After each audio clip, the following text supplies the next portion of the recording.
بسم اللہ الرحمن الرحیم، لفظ سبیل ذہن میں رکھنا، سبیل۔ بسم اللہ الرحمن الرحیم، هل اتى على الانسان حين من الدهر لم يكن شيئا مذكورا انا خلقنا الانسان من نطفة امشاج نبتليه فجعلناه سميعا بصيرا انا هديناه السبيل انا هديناه السبيل اما شاکرا و اما کفورا۔ یہاں تک آگے؟ اچھا، اس کے بعد ہے کہ کچھ لوگ ہیں کہ جب منت مانتے ہیں تو منت کو پورا کرتے ہیں، یوفون بالنذر ویخافون یوما کان شرہ مستطیرا، اور وہ یطعمون الطعام علی حبہ مسکینا و یتیما و اسیرا۔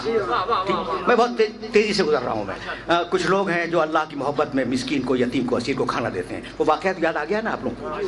یہ جب واقعہ ختم کیا ہے پروردگار نے تو کہنے لگا، جا کے دیکھ لینا، میری بات پہ اعتبار نہ کرنا، یہ آل محمد کا واقعہ، ان ھذہ تذکرۃ فمن شاء اتخذ الی ربہ سبیلا۔ بھائی ہم نے تذکرہ کر دیا، اب جس کا جی چاہے سبیل پہ آ جائے، جو چاہے سبیل سے منہ کو پھیر کے بھاگ جائے۔ بھائی اب میں کیا کروں؟ کہ میں تو قرآن پڑھ رہا ہوں کہ ان ھذہ تذکرۃ۔ بھائی سنو، اللہ کہہ رہا ہے ہم نے تذکرہ تو کر دیا، اب تمہارا جی چاہے تو سبیل پہ آ جاؤ، جی چاہے تو سبیل سے منہ کو پھیر کے بھاگ جاؤ۔ تو سبیل خود آل محمد، سبیل آل محمد کی محبت، سبیل آل محمد کا تذکرہ۔ یہاں تک آگے؟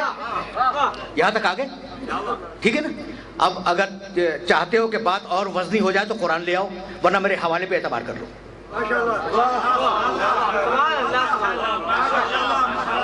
میرے حوالے پہ اعتبار کر لو، مجلس کے بعد قرآن بھی دیکھ لینا۔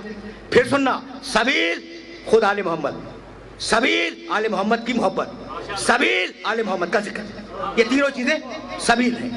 سورہ فرقان 25واں سورہ، یوم یعض الظالم علی یدیہ، قیامت کا دن ایک ظالم بڑا شرمندہ ہوگا، ویقول، اور بار بار کہے گا، یا لیتنی اتخذت مع الرسول سبیلا، کاش میں نے دنیا میں رسول کے ساتھ سبیل کو بھی مانا ہوتا۔